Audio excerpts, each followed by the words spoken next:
Survivaliste, pré-peur et illuminé. Ne confondons pas préparation et peur. Commençons par quelques définitions. Survivaliste. Personne qui se prépare à survivre à une catastrophe ou à une dégradation importante des conditions normales de vie. Prépare. Personne considérant qu'une catastrophe, une crise majeure ou une situation d'urgence est susceptible de survenir et qui prend des mesures concrètes pour y faire face. Réserve de nourriture et d'eau, matériel, autonomie énergétique, connaissances pratiques, premiers secours, moyens de communication, plans d'évacuation, etc. En résumé, anticiper une situation dégradée et s'y préparer concrètement. Illuminer.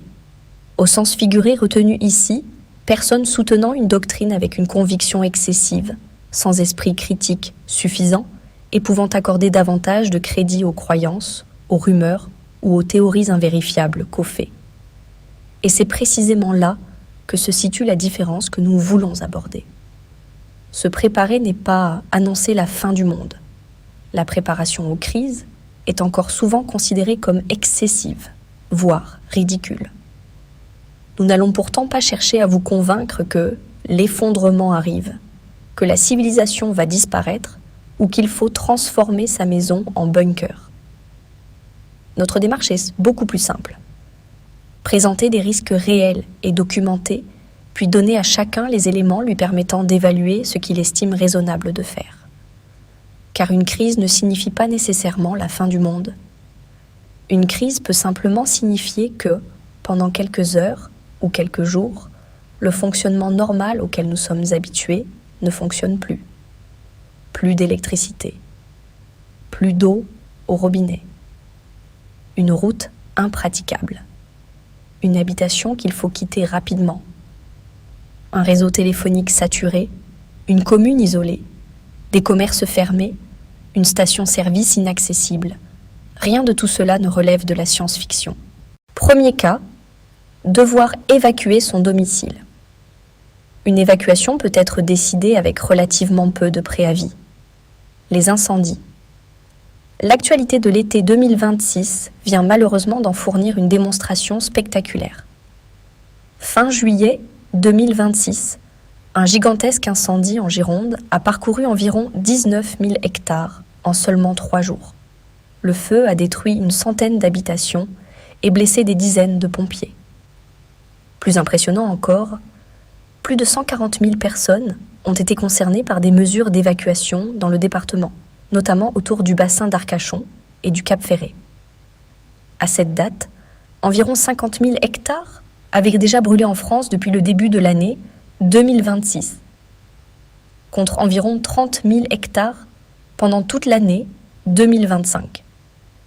Ce type d'événement démontre quelque chose d'essentiel.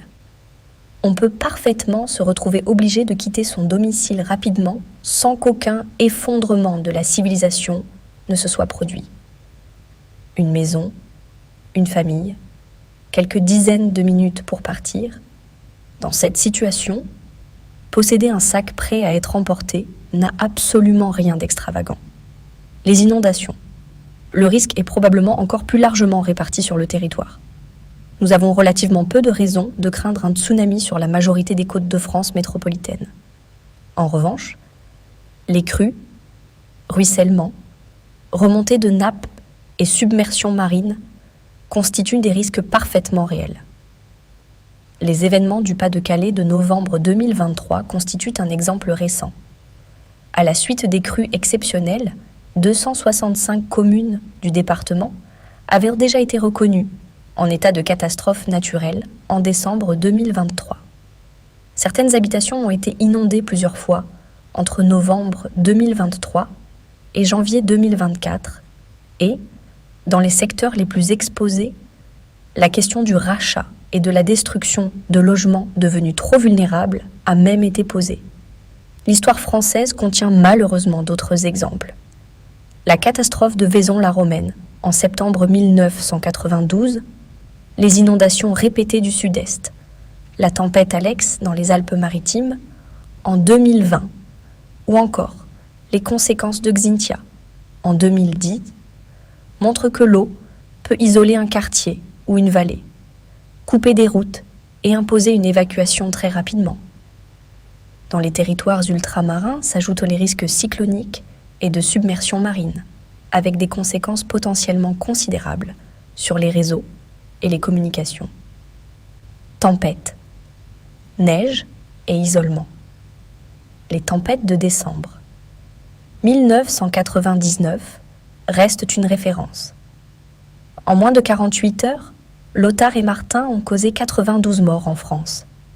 Météo France rappelle que plus d'1 million de foyers ont été privés d'électricité et que les infrastructures routières, ferroviaires, téléphoniques et électriques ont subi des dégâts considérables. Des rafales proches de 200 km/h ont été enregistrées dans certaines zones.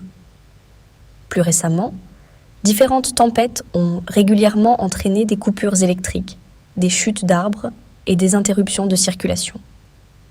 La neige peut produire les mêmes conséquences, à une échelle plus locale.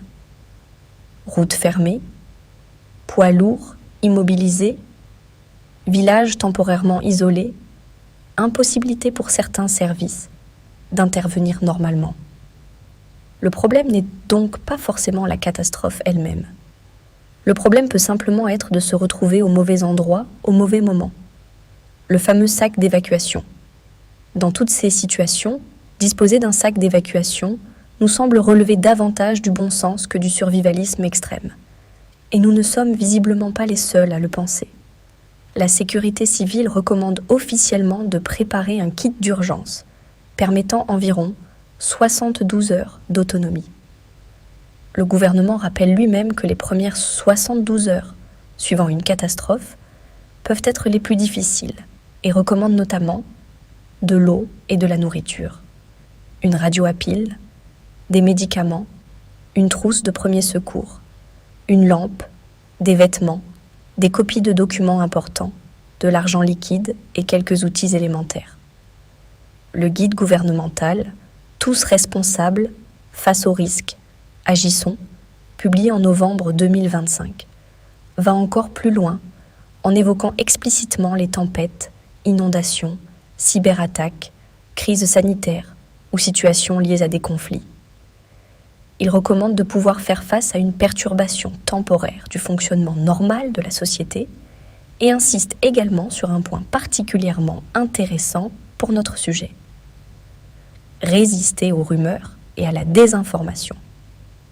Autrement dit, préparer un kit d'urgence n'est pas une lubie de survivaliste, c'est désormais une recommandation officielle de l'État.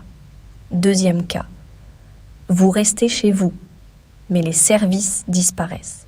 Une crise n'impose pas nécessairement une évacuation. Elle peut au contraire vous obliger à rester chez vous tout en vous privant temporairement de certains services essentiels. L'eau potable. Une rupture de canalisation paraît banale jusqu'au jour où elle concerne votre quartier. Les épisodes de sécheresse peuvent également fragiliser certains terrains.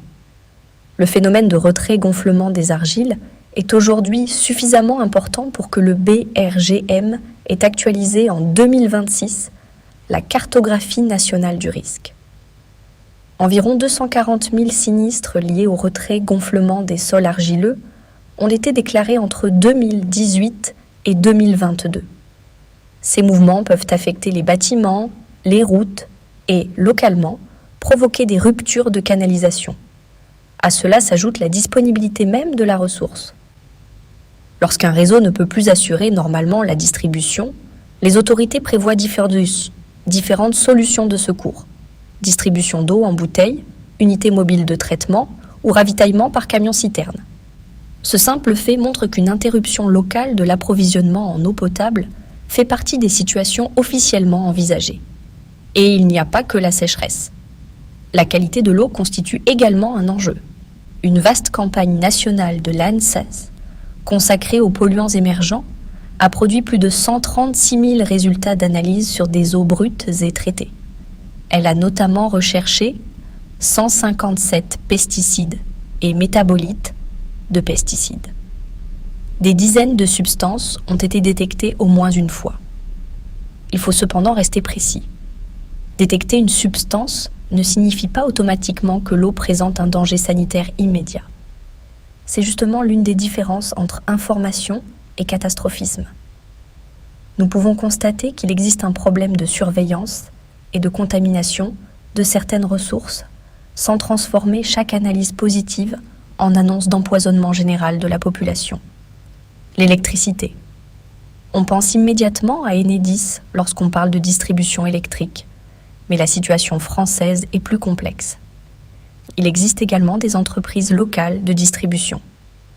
Synelva, par exemple, exploite environ 2000 km de réseaux haute et basse tension autour de Chartres. Plus largement, environ 140 entreprises locales de distribution assurent 5% de la distribution électrique française dans quelques 2500 communes représentant plus de 3 millions d'habitants. Cela montre à quel point le réseau énergétique repose sur un ensemble d'infrastructures physiques et numériques extrêmement vastes. Et aucune infrastructure n'est totalement indestructible. Canicule et production nucléaire. Attention aux raccourcis. On entend régulièrement que les centrales nucléaires françaises risqueraient toutes de devoir s'arrêter dès que les températures augmentent.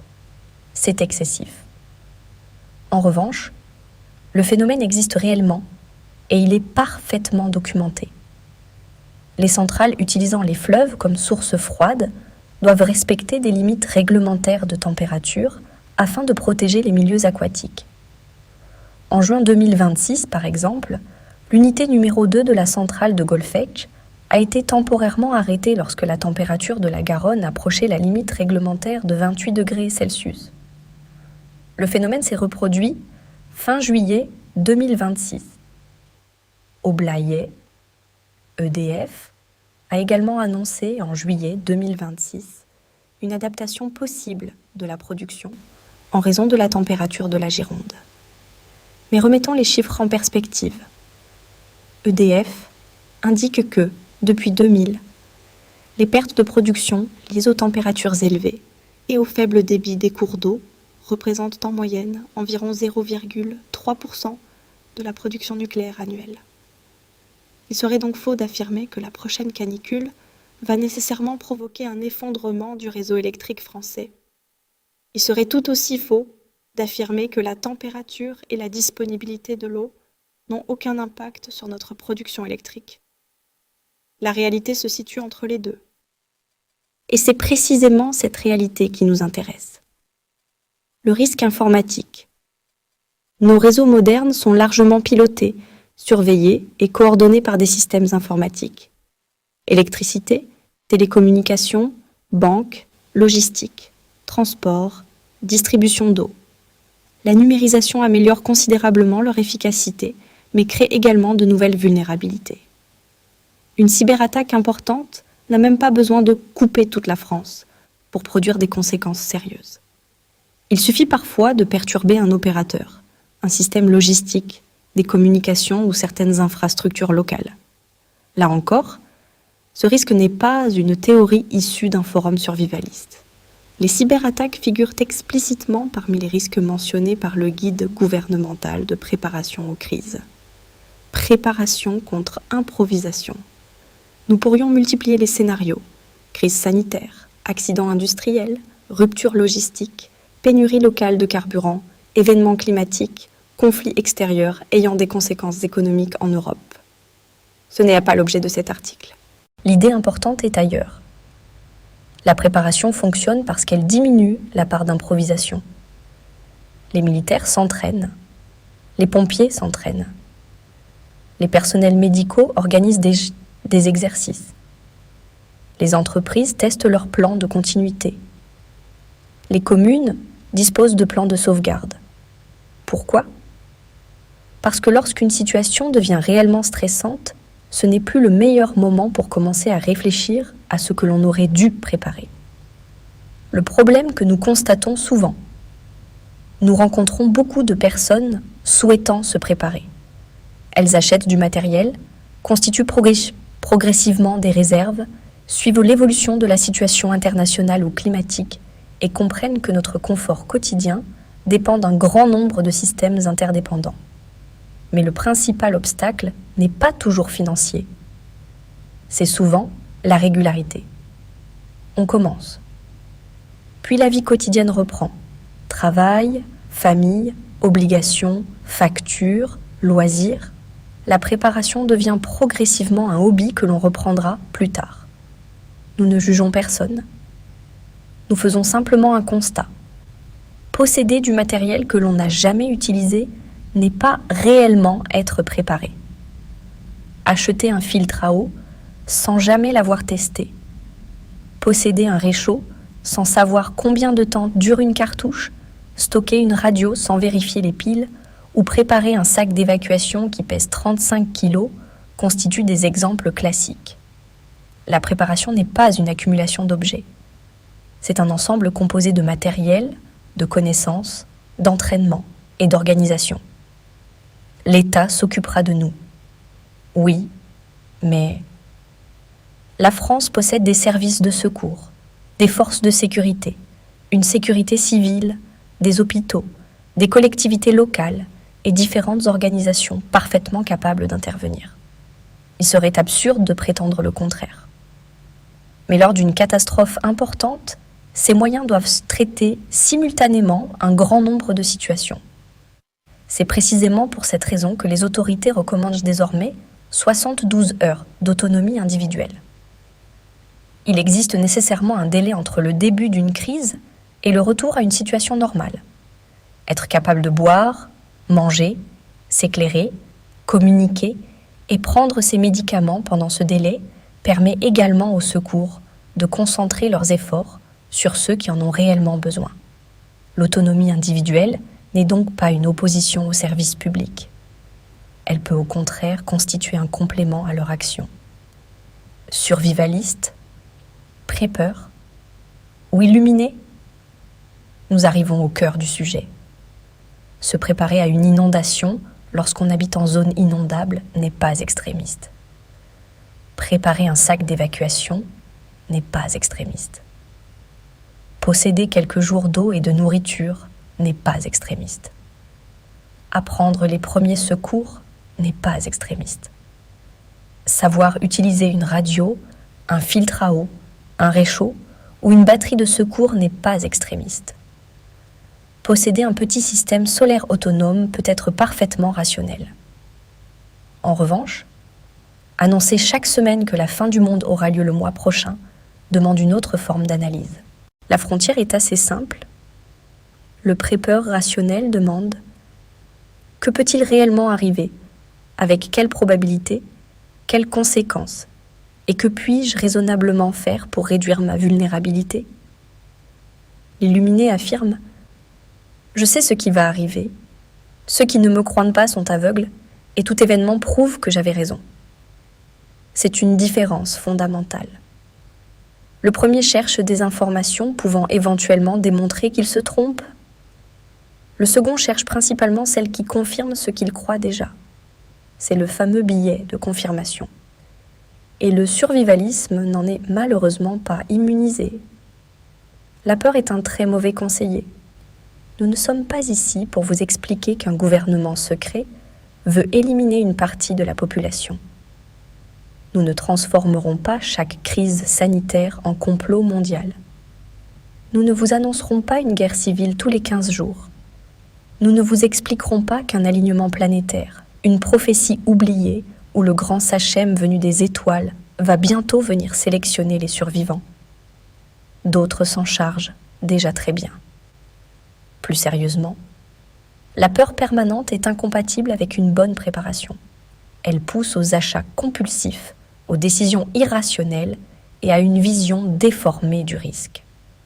Une préparation intelligente doit au contraire produire l'effet inverse. Moins de peur parce que davantage de solutions sont déjà prévues. Notre approche. Nous présenterons donc des scénarios possibles. Nous espérons que la majorité d'entre eux ne se produiront jamais. Nous observerons l'évolution de notre environnement, du climat, des infrastructures, des ressources et des conflits internationaux lorsque ceux-ci peuvent avoir des conséquences sur notre quotidien. mais nous essaierons toujours de séparer trois choses.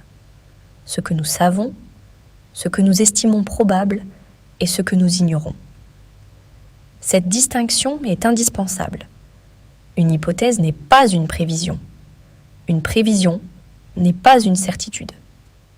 Et un risque n'est pas une prophétie. Un futur différent ne signifie pas nécessairement un futur apocalyptique.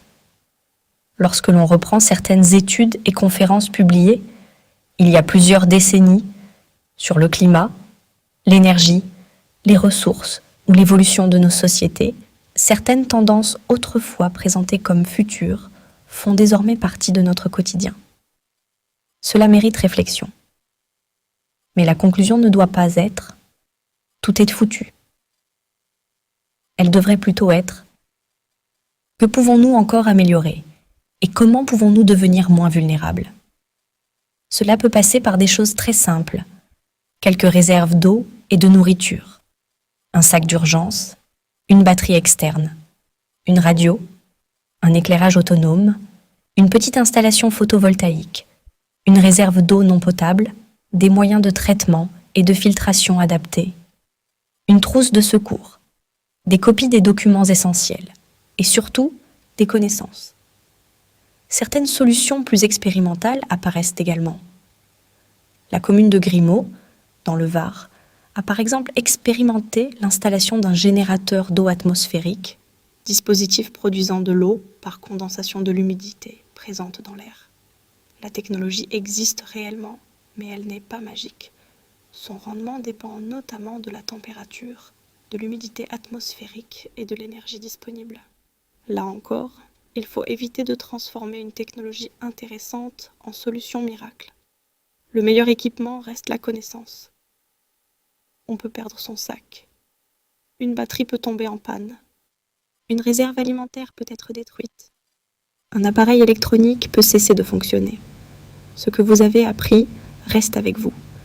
Apprendre à arrêter une hémorragie, traiter de l'eau, lire une carte, utiliser une radio, cuisiner sans réseau électrique, conserver des aliments, reconnaître certains risques, réparer du matériel ou simplement organiser une évacuation familiale peut être plus utile que posséder des milliers d'euros d'équipement.